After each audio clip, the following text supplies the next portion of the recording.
Once upon a time, in a small suburban town, there lived a young boy named Kevin. Kevin was like any other 8-year-old. He loved adventure stories, playing with his friends, and had a boundless curiosity about the world. Little did he know, he was about to embark on the most extraordinary adventure of his life. Kevin is lying in bed, clutching his favorite adventure book. The room is dimly lit by a nightlight. His eyes grow heavy, and he slowly drifts off to sleep. As Kevin's eyes closed, he found himself being gently carried away to a distant land, a land so different from anything he had ever seen. Kevin suddenly finds himself standing in the middle of a dense, vibrant forest. The air is warm, the sounds of birds and distant drumming fill the air, and the scent of exotic flowers tickles his nose. Kevin looks around, bewildered and a little scared. Where am I? How did I get here? He asked himself. He hears a rustle in the bushes nearby and jumps back, heart pounding. Out steps a young boy about his age with dark skin and curious eyes. This is Arinze. Who are you? What are you doing here? Arinze asked Kevin, stammering. I'm Kevin. I don't know how I got here. I was just sleeping in my bed, and now I'm here. Intrigued but cautious. My name is Arinze. This is my home, but I've never seen anyone like you before. Are you lost? They stare at each other for a moment, both unsure of what to do next. Both boys were frightened, yet something about their shared fear made them curious too. Arinze, still wary but seeing no harm in Kevin, motions for him to follow. They walk together toward Arinze's village, a small, lively place with mud huts, chickens running about, and the aroma of food cooking over open fires. Kevin asked timidly, "Where are we going?" "I'll take you to my parents. They'll know what to do," Arinze responded. They arrive at Arinze's home. His parents, a warm and welcoming couple, are busy preparing food. They look up in shock as Arinze walks in with Kevin. Arinze's mother, surprised.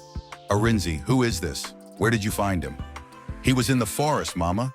"He doesn't know how he got here," Arinze responded. Arinze's father, frowning with concern. "Does he have parents nearby? They must be worried sick."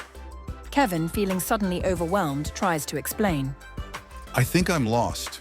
I don't know how to get back home," said Kevin. Arinze's parents exchange worried glances, but their concern quickly turns to kindness. Arinze's mother, calmingly. "Don't worry, Kevin, you're safe here. Let's get you both some food and rest. Tomorrow we'll report to our Igwe, the king. They'll figure out what to do." The boys sat on a small mat while Arinze's mother serves them a meal of jollof rice and anu iwu, goat meat. Kevin sniffing the food and asked, "What's this? It smells so good." Arinze smiles. "It's jollof rice and anu ewu, one of our favorite dishes. You'll like it." Kevin takes a bite, his eyes widening in delight. Kevin asked excitedly, "This is amazing. Can I have more?" Arinze's parents chuckle as they watch Kevin devour the food with gusto. Soon the boys are full and ready for bed. The next morning after morning chores, Arinze offers Kevin several of his traditional African clothes to choose from. Kevin looks at himself in the mirror, surprised at how comfortable and cool it feels. "I like this. It's so different from my clothes at home," Kevin said after choosing one. Arinze laughed. "You look like an Igbo boy now, a true son of the soil. Come on, I'll show you something special. Let's meet other kids in our fruit farm." They step outside into the bright morning sun. Arinze leads Kevin around the village, pointing out various trees heavy with fruits. Kevin was astonished. "I'm just seeing these fruits on trees for the first time today. I've only ever seen them in supermarkets." Arinze amused. "There's a whole world out here that you've never seen. You will enjoy your visit to Ala Igbo land." The boys start plucking and picking fruits with other boys, laughing and chatting as they go. Suddenly, Kevin hears distant music, drums, flutes, and singing, and stops in his tracks. "What's that sound? Where's it coming from?" Kevin asked. Arinze smiles.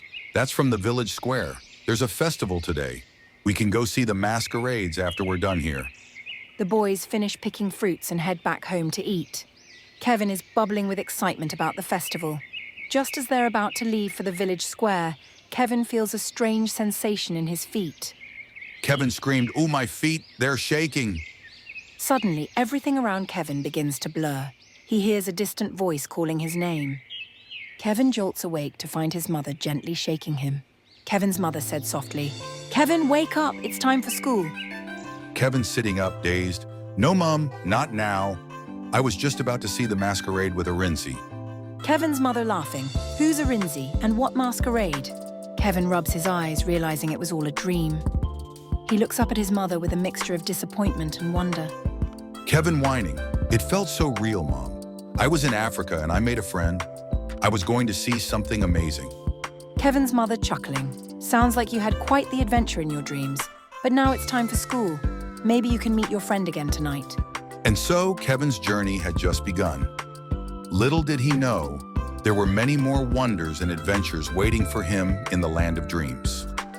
Kevin leaves for school with a determined look on his face, eager to return to the dream world where his new friend Arinze was waiting.